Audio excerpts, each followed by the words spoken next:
expuesta en mis libros que están ahí. En resumen, del gesto a la palabra, esa es mi tesis. Pretendo explicar el desarrollo de la evolución humana desde la orientación antropológica.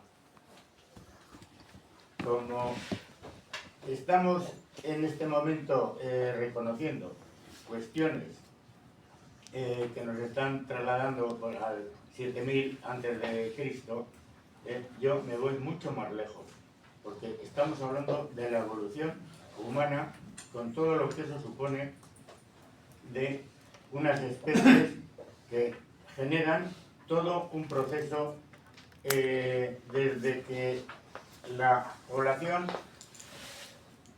responde a una condición de homo. Al reconocer dos aspectos importantes de una etapa inicial del desarrollo homo, los introducimos en los póngidos con 10.000 millones de años, y cuando el homo se separa de esa línea de desarrollo, son 2,5 millones de años. O sea que estamos entrando en esa época donde aparecen las especies Afaresis, que ha desaparecido, Australopithecus ha desaparecido, el Homo habilis también ha desaparecido, el Homo erectus es el que ha trasladado en un momento determinado toda la especie humana a un desarrollo posterior con dos líneas, porque la última parte del Homo erectus desaparece también en Petralona alrededor de 300.000 años, y quedan supervivientes tanto la especie de los neandertales, que confunden muchas veces en los libros diciéndola que no es una especie humana como la que viene a ser nuestros antecesores. El Homo sapiens es el auténtico neandertalis, el que tiene una mayor trayectoria cultural, el que va a tener un desarrollo importante en esta orientación antropológica. Y, sobre todo, la que en un momento determinado, hace aproximadamente los 300.000 años, de los 500.000 años que se desgajan las dos ramas en la genealogía del Homo, son, como he dicho, venían de una especie de Homo erectus que desaparece en los 300.000 años.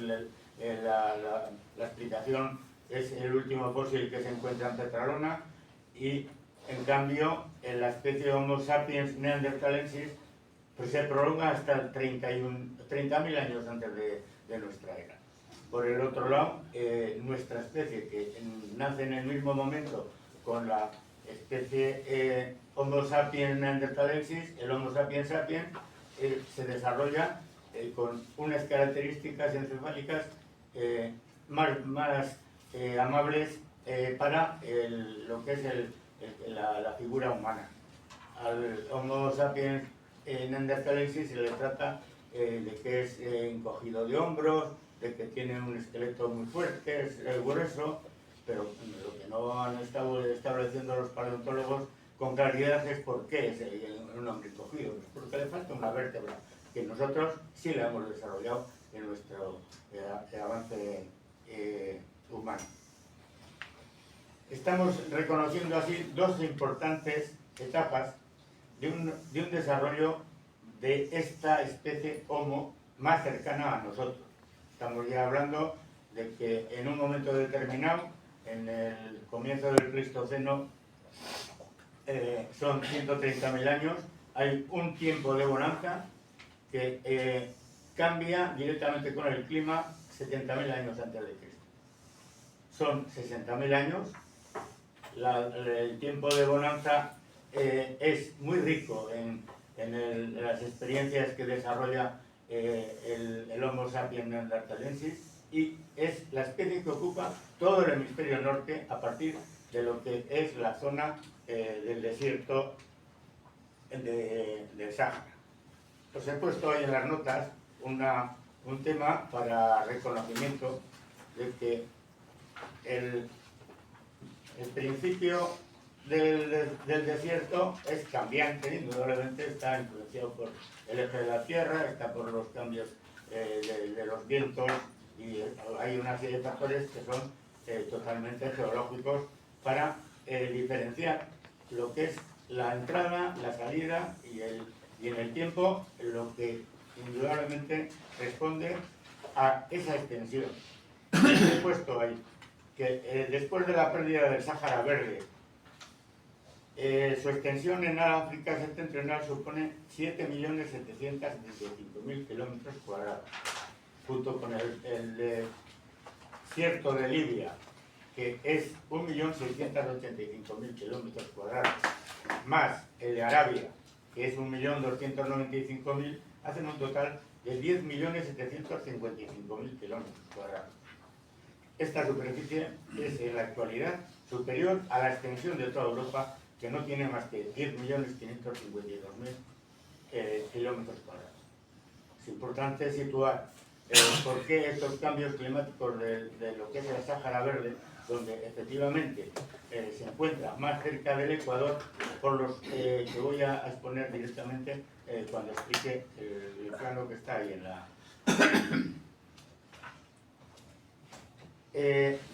Prolongando un poco esta introducción, lo que tengo claro es que desde un lenguaje por señas que manejaban las especies, posiblemente el Homo habilis es el exponente mejor. Cuando se habla de Homo habilis es porque había desarrollado el fuego, se había planteado el tema de una industria que todavía no era chelense, pero que en principio servía pues, como instrumento de muchas cosas. Y ese instrumento es fundamentalmente la piedra. Cuando desaparece el Homo habilis, aparece la especie Homo erectus, y la especie Homo erectus ya tiene una mejor encefaloción, tiene un cerebro mucho más responsable a la hora de las observaciones y tiene capacidades manuales que ya las había adquirido el Homo habilis. Y lo importante de todo esto es precisamente que lo que supone desde el lenguaje por señas, lo que yo considero y lo traduzco así directamente, euskara es la traza de la mano. En euskera nosotros decimos euría, euricara, y es cuando hay trazas de tormenta. Es una equiparación directamente con el tema más importante de toda esta evolución, que es cómo se utiliza y se usa la mano. Cuando aparece el Homo sapiens dentro del desarrollo Homo erectus, se plantea directamente una industria que es achelense, que dura 500.000 años, hasta que eso cambia con las nuevas industrias megalíticas que van a salir y lo que es el instrumental también de esa etapa. Esa etapa de la industria achelense es un pedrusco de 20 centímetros que le han limpiado las dos caras y le han hecho un corte. Esa era la herramienta que había. Pues durante más de 500.000 años el Homo erectus se maneja directamente con la industria achelense. ¿Por qué es achelense? Bueno, no entraríamos ahora en este concepto, pero bueno, está ahí, porque se encontró directamente en la zona de lo que yo voy a considerar la banda occidental atlántica, y luego hablaremos de ese tema. Fundamentalmente hay una cuestión que es que con todo el lenguaje por señas es un lenguaje posicional, es un lenguaje de percepciones sensoriales. Si estaban cerca podían entenderse, si hacía tormenta y no sabían cómo, pues una a esconderse, la otra a correr, o la otra. El por señas lo único que se activó es la mente, esa encefalización del cerebro, que van cambiando, que es un seguimiento de todo lo que es la evolución del cráneo. Eso, en los libros que tengo por ahí, en los que desarrollé como orígenes del lenguaje oral y del euskera, pues traigo, está tratado todo este tema.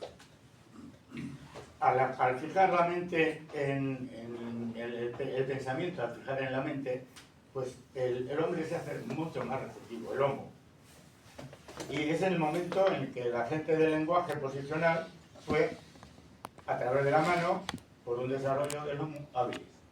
El euskara, lo que hay es un elemento que es yo. El eus es, pero yo, ¿con qué? Me pego en el pecho directamente con la mano. Y lo que traduce la imagen es lo que luego va a tener esa traza, que era con la que se entendían en el tiempo cercano, en la cercanía, se convierte en un lenguaje posicional a espacial. Y cuando ya es el espacio, es el comienzo del balbuceo del lenguaje oral. Es un lenguaje que imita todas las percepciones de las toponomías de la naturaleza y las que se crea directamente, como dice Josu. Darse así un coscorrón, pues es estar entendiendo una palabra y de ya he cogido. Además te acerca mucho al cerebro todo en las imágenes. Este pensamiento simbólico que surge con la expresión de las armonías de onomatopeyas va creando un lenguaje oral. Y la evolución, aunque ha sido un tema que los lingüistas se han escapado porque han estado moviéndose en el campo del comparativismo, más entrando en si yo defiendo la línea estructural, el estructuralismo, yo hablo de otra serie de cosas, y bueno, pues ha sido el siglo pasado, el primer medio siglo, pues toda una serie de controversias bastante más grandes que las que podamos mantener aquí. Pero todo ese proceso, indudablemente, tiene un razonamiento, y ese razonamiento lo veremos luego un poco cuando vaya desarrollando los temas de entrada. Lo que queda es que con el lenguaje posicional se necesitaba la cercanía. Con el lenguaje espacial, que es la siguiente fase en la que entra el homo, pues hay un aumento de distancias, haya mal tiempo o no, el grito es algo que comunica. Y con el grito ya se ha superado lo que era hasta ese momento el gesto. Del gesto, por eso digo que del gesto a la palabra hay un tránsito muy importante en toda esta etapa previa. Para centrar un poco las cosas, a modo de chuleta, pues os voy a leer, por así hacemos más corto el que puede intervenir en lo que está en la pantalla. Una de las cosas que yo entiendo con todo esto, con mis posibles errores, y la capacidad me da hasta donde me da. La vitalidad del sustrato lingüístico paleoártico está sostenida por el euskera en todo este proceso hasta que hemos llegado donde hemos llegado. Y lo que en ese momento el Homo sapiens neanderthalensis ocupa todo el espacio norte, porque ese tiempo de bonanza que he dicho antes, que es el interglacial M, se llama interglacial M porque los antropólogos y los paleontólogos, pues en un río M que hay en Holanda, pues encontraron elementos para establecer la cadena de la evolución. Con todo eso hay un tema que vuelvo a repetir un poco decidido para luego centrarme más en lo que se necesita. Como especie humana somos el resultado de la evolución desde un estadio animal de primates en la escala de relación de grupos de nuestro mundo. Lo conocemos nosotros. Los prejuicios al darwinismo que se presentaban en el siglo XIX se discutieron con profundidad en el siglo XX, aun cuando hoy en día todavía hay negacionistas. La cadena de la evolución relaciona a nuestra especie Homo con los parientes primates desde el periodo Mioceno hace 15 millones de años. El momento del cambio de homónidos y púngidos se inicia hace 6 millones de años, como he dicho, durante el Plioceno. Y la realidad de la aventura humana que se inicia con este salto de los homínidos al final del periodo geológico del Plioceno que es una etapa de 2,5 millones de años atrás. La encefalización humana fue consustancial con la adaptación del instinto de la observación, de manera que la evolución cerebral desarrolló el pensamiento. ¿Qué vemos nosotros con respecto a los animales? Pues que tienen un conocimiento directo y sobre todo posicional. Todavía siguen manteniéndose. Si le haces food, se escapa. Si le dices que le vas a dar de comer, se acerca. Esos son instintos que son previos a lo que había sido esa evolución que la especie humana, el Homo, ha ido desarrollando. Al establecerse las raíces del árbol genealógico de la humanidad, que os he estado explicando, el hecho de la evolución es la constatación de un origen común que llevó a los homínidos a la humanización de los iguales.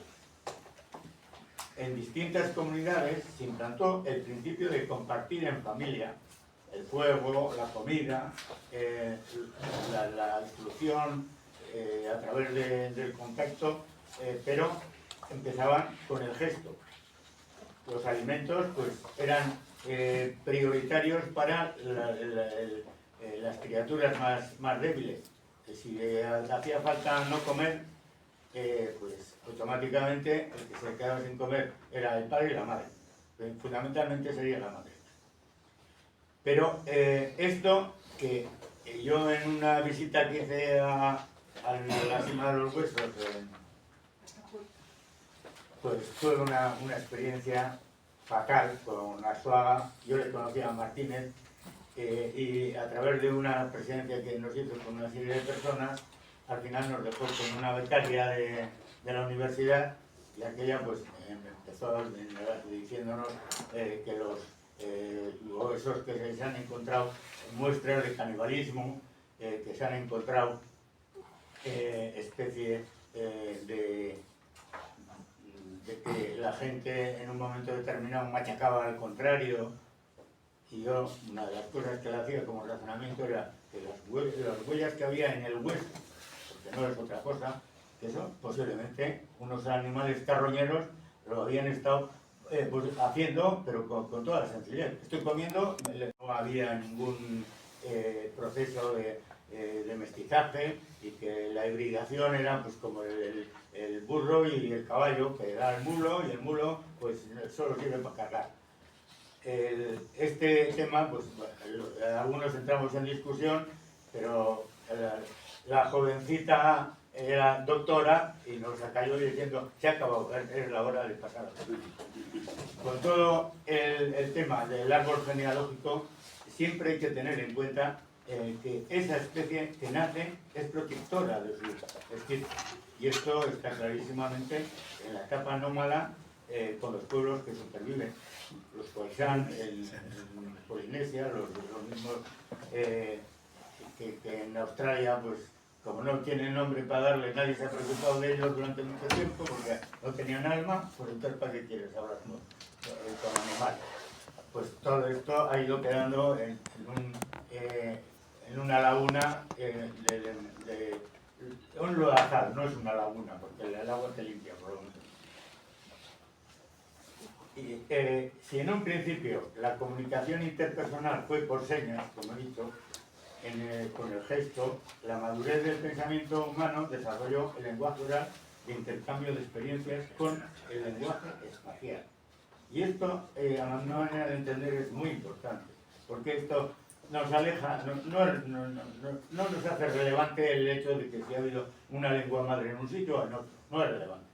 Lo que es relevante es precisamente que con todo ese proceso evolutivo, con todo ese desarrollo que se daría pues, en distintos puntos, porque si habéis estudiado en algún momento la lengua de los Khoisan, que es los Kum, ya habréis visto igual alguna película como Los dioses están locos, esos son los Kum, del Kalahari, los que se han ido remitiendo tú para afuera, para afuera, para afuera, los Swahili son más grandes y entonces ellos pues, se llaman a sí mismos la gente pacífica.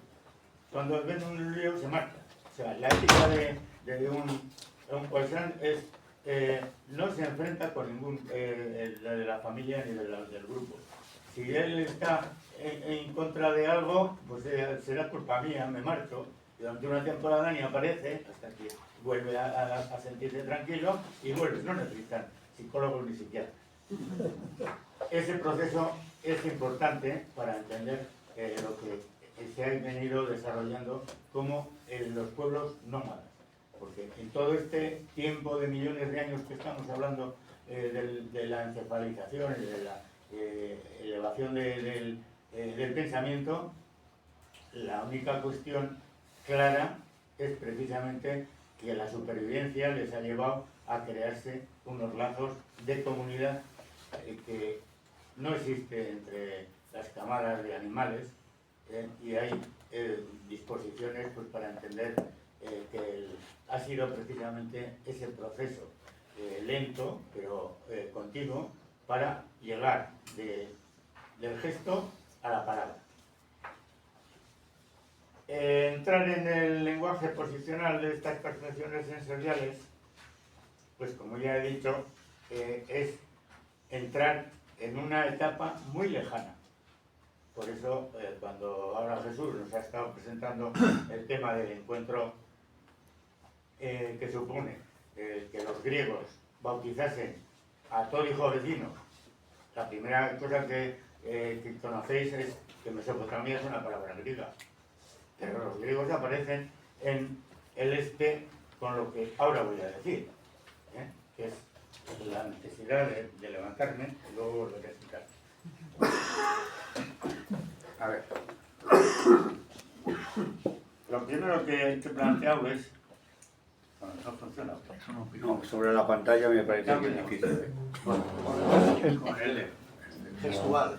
sí, exactamente, acercar. Si hay uno, mejor.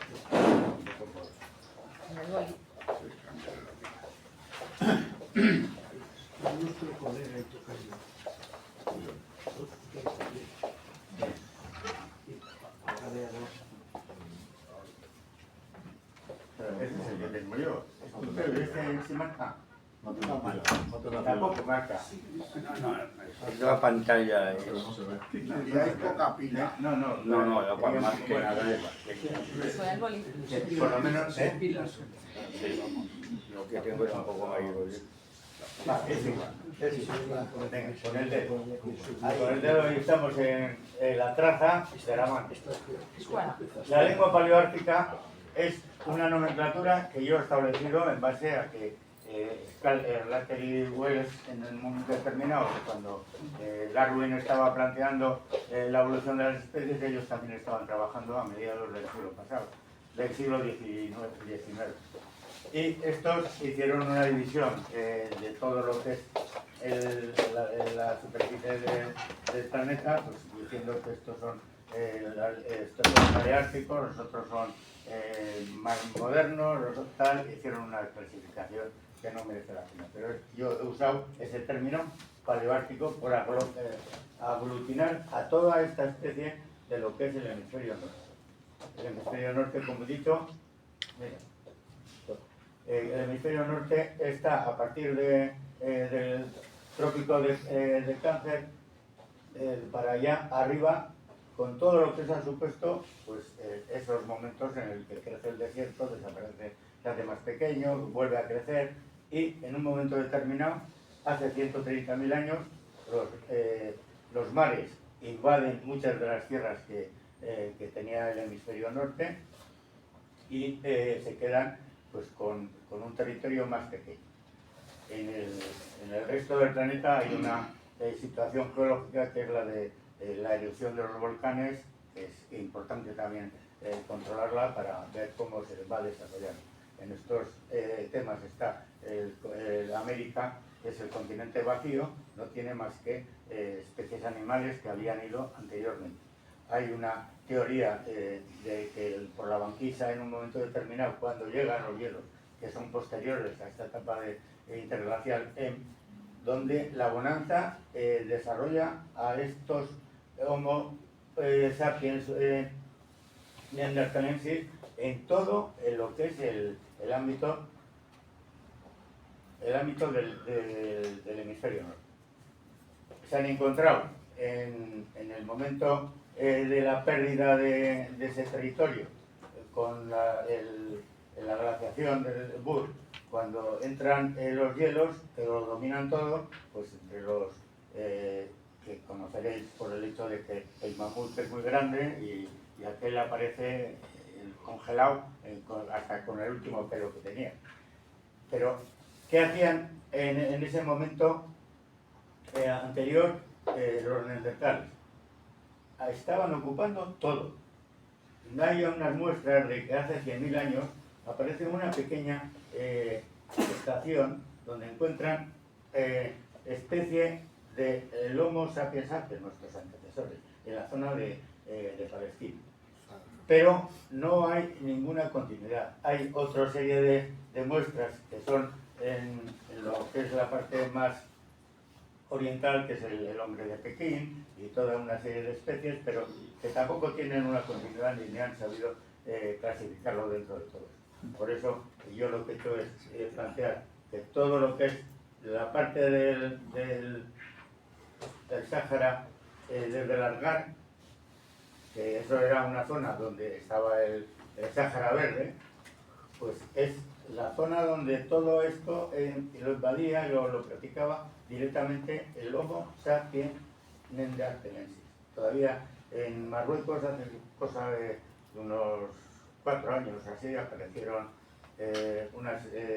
unos restos fósiles de hace 300.000 años, que era característicamente del Homo sapiens neanderthalensis.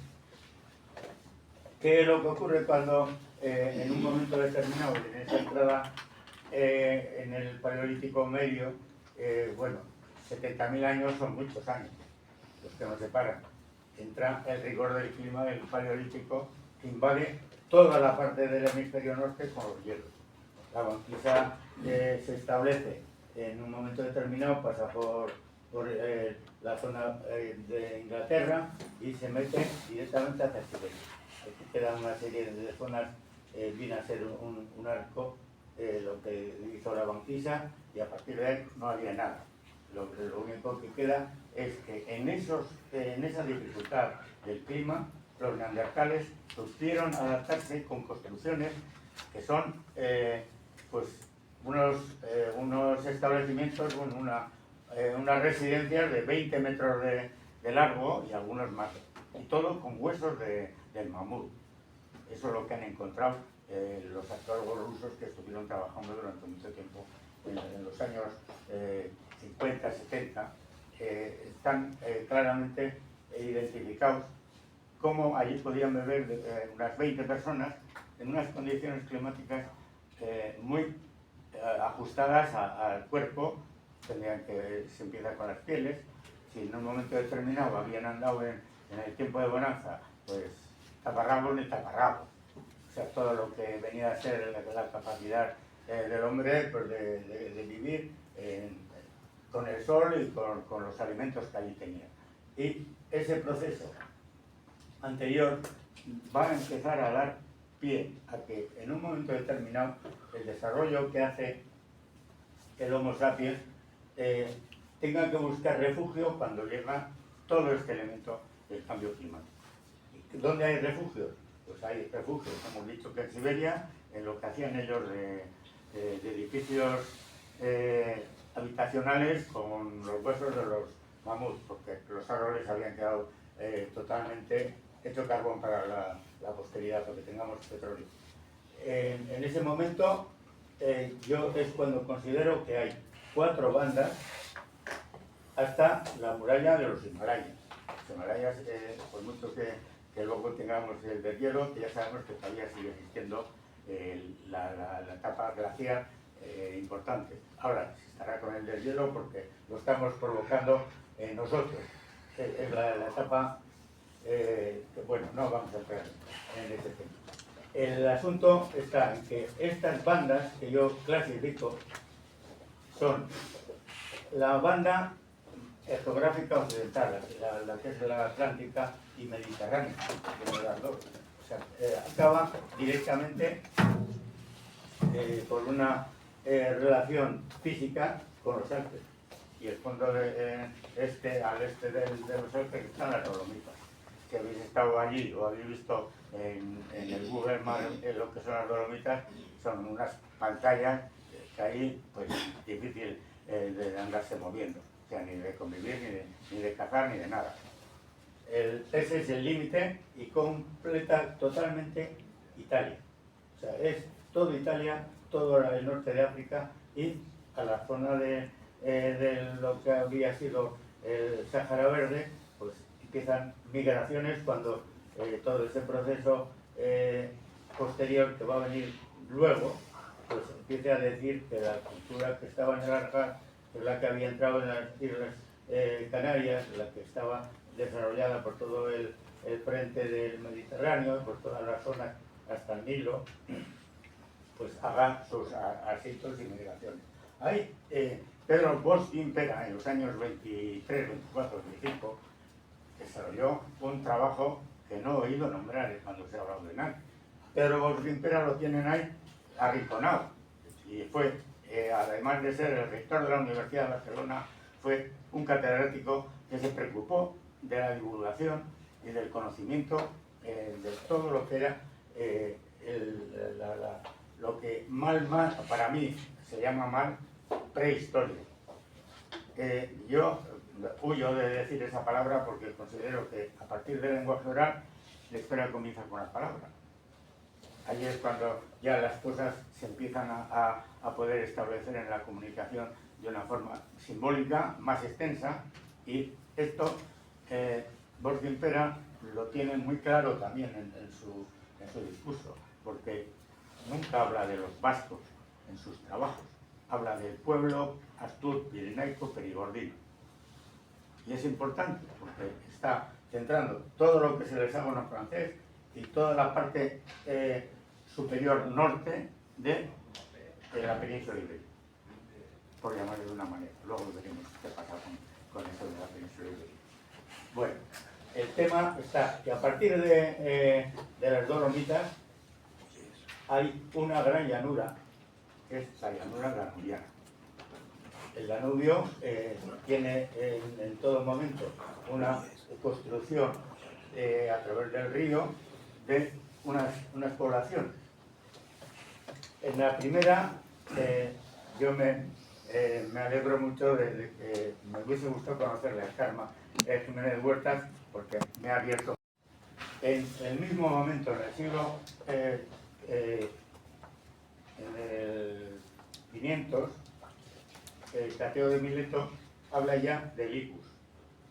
Los Ligus, él los sitúa en la zona de Marsella, que es una posible traducción que yo hago es Marsella, que es la villa de las uvas. Todavía sigue teniendo Marsella potencia vinícola. Y bueno, las marcas del vino de Marsella, pues se venden para los que bebéis mucho, pues, con mucho precio. El tema, a partir de la llanura danubiana, también Carmen Jiménez Huertas está diciendo que en el sexto milenio, claro decirlo, sexto milenio, ya existía una gente que tenía su propio contacto y dominio. El problema es que estamos ya hablando de la etapa del Neolítico. El rigor del clima es lo que aquí crea los nichos ecológicos, que son el del Atlántico, pues, como hay un sistema de cuevas del CAS, que funciona en todo lo que es la cornisa atlántica, todo lo que viene a ser luego el Golfo de Vizcaya, de los Pirineos, todo eso son zonas de refugio. Uno de los antropólogos al que yo le he leído con mucho gusto, que es hijo de los que encontraron el primer fósil en Tanzania, pues hace una lectura de lo que le han dado, la lee en francés, y entonces traduce lo que yo entiendo que es precisamente la cueva, no dice H cuando dice la cueva de la vaca, pues ya estamos con la de siempre.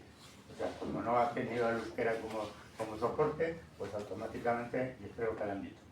Pero no tiene nada que ver. Es el hacha por todos los lados y está claramente identificado. Yo tenía unas fotos de ello, que bueno, en alguno de los libros sí aparece el tema.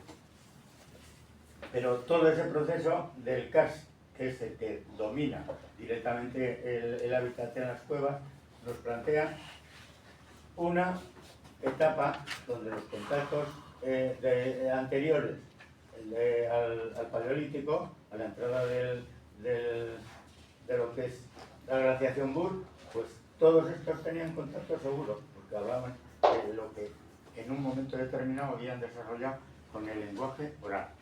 El lenguaje oral es, a mi manera de entender, cosa que los lingüistas del siglo XIX pues anduvieron metiéndose en otras cosas, como he dicho antes, y no han seguido. Hay una lengua monosílaba. Azcue lo trata muy bien en su diccionario y en lo que es la morfología, y establece claramente los monosílabos que tiene. Los monosílabos son totalmente onomatopeyas. Hay una que ha traducido la arqueología por necesidades, que no entiendo cómo, pero bueno, ellos hablan del chopper, con 2 P's. Si haces la separación de lo que es cada una de las raíces con el carácter monosílabo, de lo que ellos dicen chop, eso en euskera lo recoge Azcue como golpe.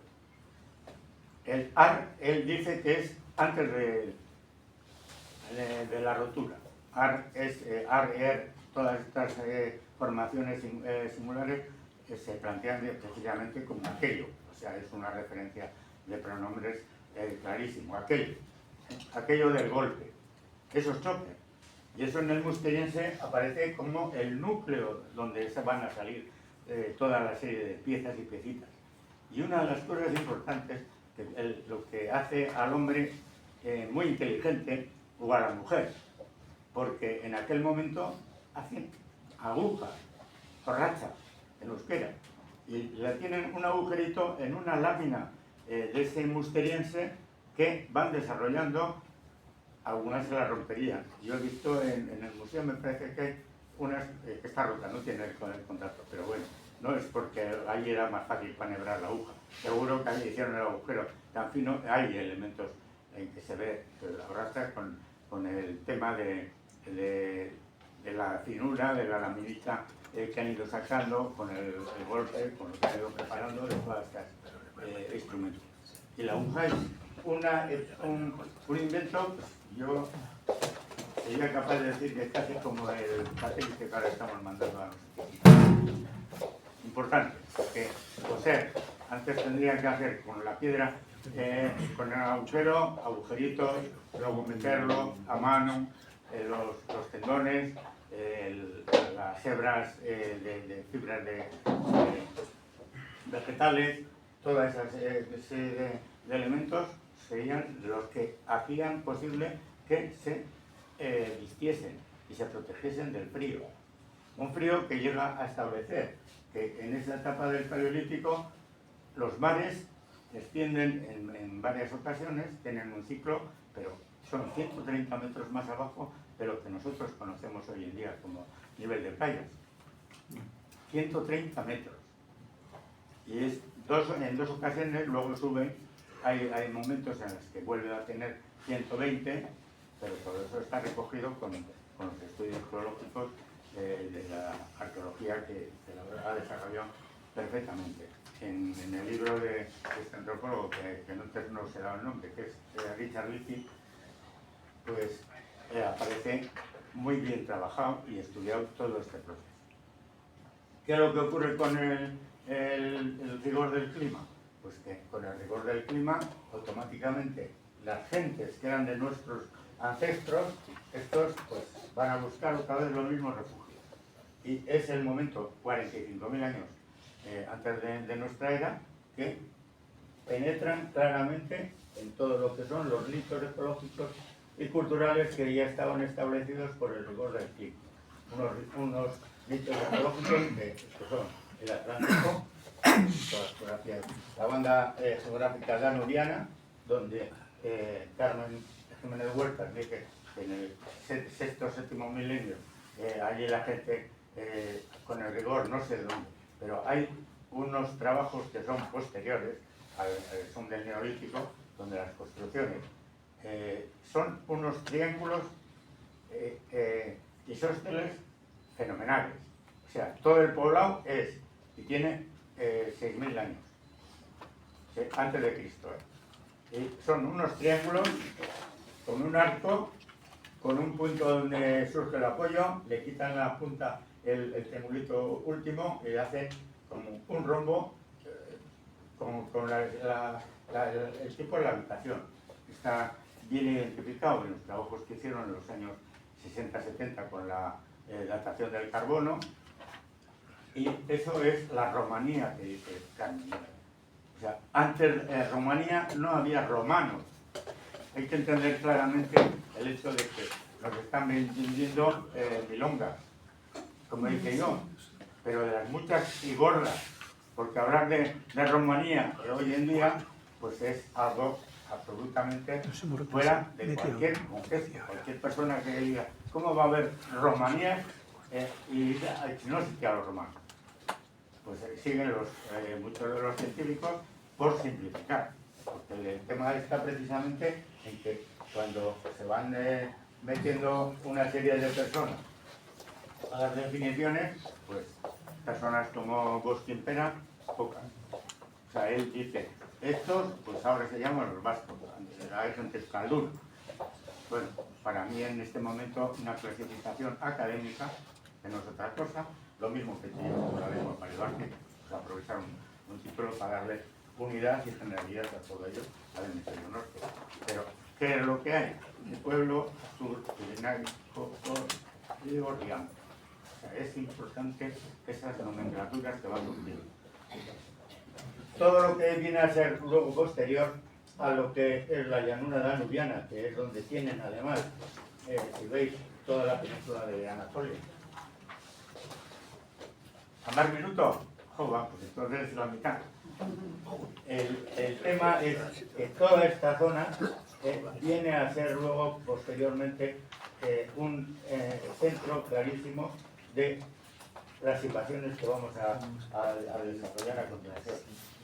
Las danubianas, las caucásicas, la tercera, está apoyada en lo que es el cuerno fértil de la agricultura. Ahí es donde crece desde la arqueología la primera urbanización, bueno, un poblado, que es Jericó.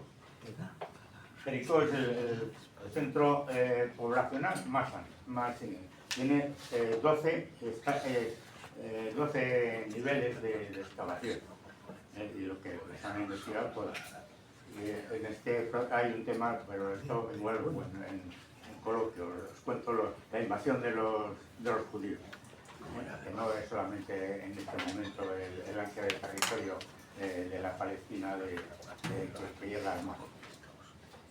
El asunto está en que en Jericó haya una iniciativa urbana. Hay una concentración y además como era, pero eso es 8 milenios antes de nuestra época. Algunos están diciendo que posiblemente debajo de los cimientos últimos de los que han hecho, pues todavía que puede haber más. Pero bueno, esto es hipótesis. El tema del cono fértil es que abarca todo lo que es en la zona, bordea todos los sagros, y en los sagros, en ese rigor del clima del Paleolítico, se encuentra precisamente las estancias, las cuevas de Sanidad. Sanidad hay 1, 2, 3 y 4. Y en Sanidad 4 es donde encontraron y pudieron controlar el polen de las flores, los 60.000 años de la radiación de carbono para establecer clarísimamente que los neandertales que estaban viviendo en esa zona pues no saben dónde van. Pero resulta que es uno de los puntos donde aquel cadáver de una persona de 60 años mutilada, lo que quiere decir que en un momento determinado la comunidad protegía a aquella persona, porque sería inteligente, o porque apoyaba, o porque le quería mucho, sencillamente. Pero el resto estaba. Tenía el hombro fracturado, la rodilla rota, bueno, la pierna en 2 sitios fracturada. Y aquel se murió y le enterraron entre flores, que es como han dicho la relación al carbón. De las flores que tenían aquí. El tema es que en esta zona es donde luego, posteriormente, cuando llega el deshielo, pues van a ocurrir una serie de acontecimientos. El último nivel, hasta las murallas de los Himalayas, hay una relación directa con el lago Aral. Y hay un par de ríos. Uno de ellos es el Amu Daria, eso me recordaba a mí, por lo menos, una inspección que hice, bueno, un viajecito que me tomé en Condón, que está en Iparralde, en Bearne, a la Riva. Y allí, pues, te encuentras con que todos los apellidos que estaban en las lápidas se le quita la D en mayúscula, que la habían puesto, pero a partir de eso es Arístide o lo que quieras. Todo es euskera. Y eso yo estuve en el año 63, cuando salí de la cárcel, no, antes de entrar a la cárcel. Entonces, la relación que pueda tener el Daria ese, pues es una diacronía de la lengua en su momento. ¿Qué es lo que pasa? Que con las murallas ya se encuentran con una dificultad, pero anteriormente, o quizás porque habían establecido ya relaciones antes del rigor del clima, aquí existen unas posiciones, y en Siberia y en toda esta zona, donde son poblaciones que son claramente de nuestra especie, que no tienen relaciones ni con los mongoles, ni con los chinos, ni con ninguna de las otras familias pequeñitas. ¿Qué ocurre en el momento, en ese nicho ecológico que está ahí recogido durante el rigor del clima del Paleolítico? Pues que es donde viven todas las familias arias. Cuando llega el deshielo, que es lo que va a incidir directamente en la estabilidad de lo que son cada uno de esos nichos ecológicos y sus poblaciones, surge que los arios son los primeros que se desbordan, porque estarían viviendo en condiciones donde, bueno, o tendrían referencia de que había unas ciudades por ahí abajo que tenían unas condiciones de vida distintas, y entonces a seguir la migración en el sentido de la conquista. Los arios surgen con una mentalidad patriarcal. Los arios se ha estudiado muy bien de María Guimutas, y también hay otra serie de trabajos que le siguen a María Guimutas, donde establece la generación de unas migraciones hacia el este. Son a través del 4200, o sea, a finales del cuarto milenio antes de Cristo, empiezan a moverse. Y eso dura el tercer milenio y el segundo milenio. En el segundo milenio llegan a la llanura danubiana. Anteriormente ya se habrían metido por aquí, pero donde llegan claramente es a la llanura danubiana. La llanura danubiana, todo lo que era la cultura anterior que he dicho de ese poblado que antes os he explicado, que es el escribir, del sexto milenio antes de Cristo, pues desaparece. ¿Y qué ocurre? Que todos los kurganes, todas las gentes de los kirguises, de los pueblos arios que se mueven, que es la primera invasión de la historia, que estaba recogido en el surco de Babel, pues entonces estos, al encontrarse con las murallas de los Alpes, dicen, bueno, chaval, vamos a coger la línea hacia arriba, y se van a sentar en todo lo que es la llanura, y en Dinamarca y en la zona propiamente de Escandinavia. Ese es el cogollo de los germanos. Y al este, los eslavos, que son parte de los kurganes también, que se habían movido desde esta zona inferior del lago Aral hasta las murallas del Himalaya, pues van ahí. Todavía los pueblos que están hoy en día en Pakistán y en toda esta zona son claramente descendientes de arios, pero sin ninguna dificultad. fisonómicamente, biológicamente y en muchas cosas hasta con la lengua. El tema es que los arios no fueron solamente hacia Occidente. Los arios bajaron de las líneas hacia estos, las primeras fueron los que baltos, eslavos, románicos, itálicos, célticos. Siempre nos están aquí atacando con el tema de los celtas. Los celtas no entran en lo que es el primer nicho ecológico que se sitúa con el euskera directamente sellado hasta los Himalayas, hasta los Andes, los Alpes, y en este momento desbordan el río, ahora no le vemos aquí, bueno, es el Rin, pero esto, siguiendo el Danubio, pues atraviesan directamente 450 años en la edad del hierro. Nos vienen a contar las milongas de que los celtas fueron los que dieron nombre a toda la toponimia de la península ibérica. Cualquier cosa que veamos, eso es celta. Que hasta Javier Boitia tiene hecho un trabajo, que lo presentó en una de las reuniones nuestras, sobre el nombre del río Nervión, que siempre nos están achacando con que eso es celta.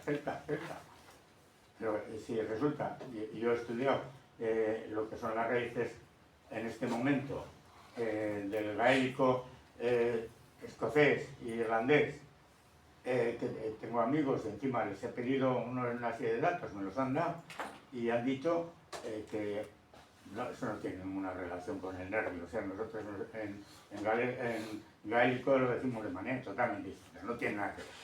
Si vais a un diccionario de lenguas indoeuropeas, os encontráis con la misma dificultad de poder darle un sello bendecido de celta. Los celtas entran a través de una serie de invasiones que sobrepasan el río Rin, cuando tienen la cultura del hierro, la segunda etapa de la cultura del Aten, entran directamente, desbordan. Pero se encuentran también con que las gentes que estaban en esta zona ya dominaban el hierro. Y es un tema, John Gorriño me suele decir que indudablemente conocerían a través de los meteoritos o de alguna relación sin necesidad de difusionismo que ya está condenado por gente pues como este. Cuando aparece el radiocarbono, pues ya se puede decir que las viejas teorías de la prehistoria pues han acabado, porque el carbono 14 sitúa claramente la etapa de cada elemento. ¿Qué ocurre con el desbordamiento de los celtas? Digo, de los arios. Pues que hay una serie de pueblos que son los pueblos helénicos.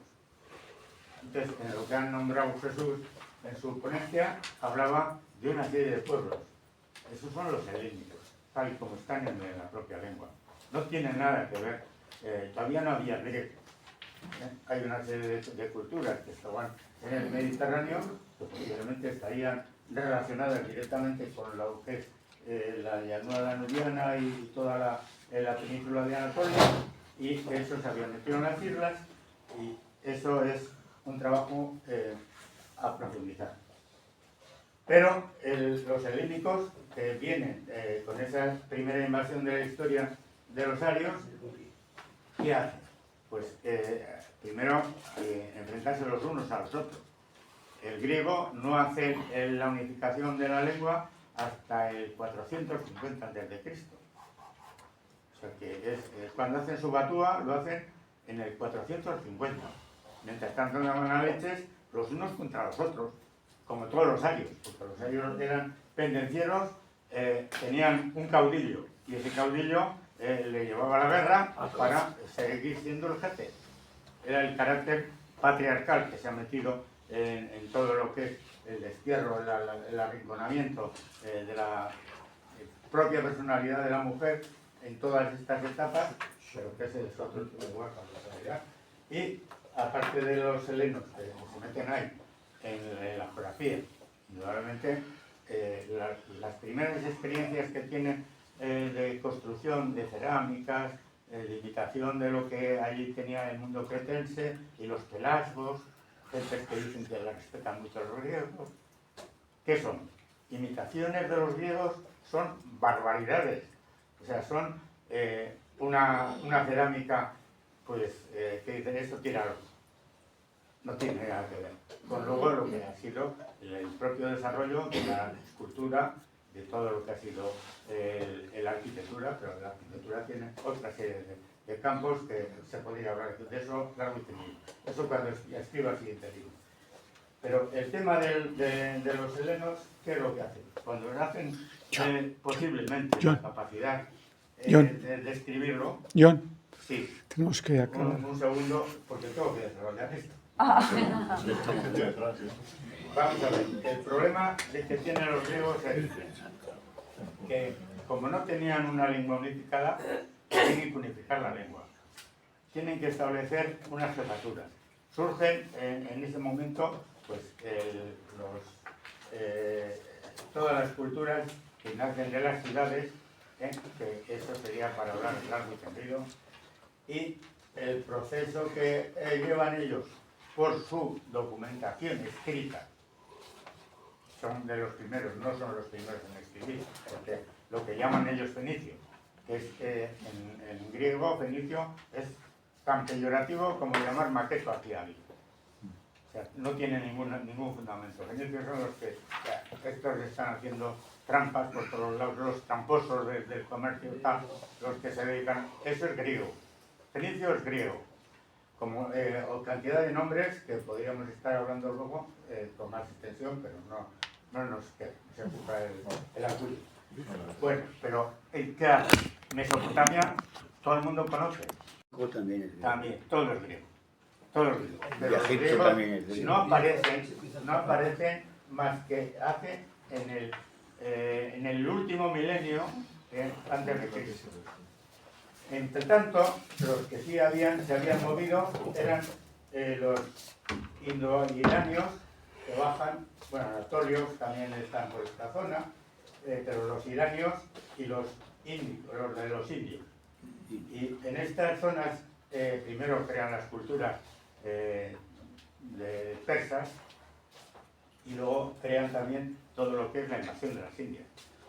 En la invasión de la India destrozan todo lo que era una cultura abierta, sin murallas, sin religión, sin nada, demostrado en las ciudades de Mohenjo-Daro, Jarapa y todo el conjunto cultural. Claro, yo he leído los libros de los dravinianos, le llaman dravinianos, son negros. Resulta que eran negros. Claro, ellos eran blanquitos, porque venían de la cultura de las nieves.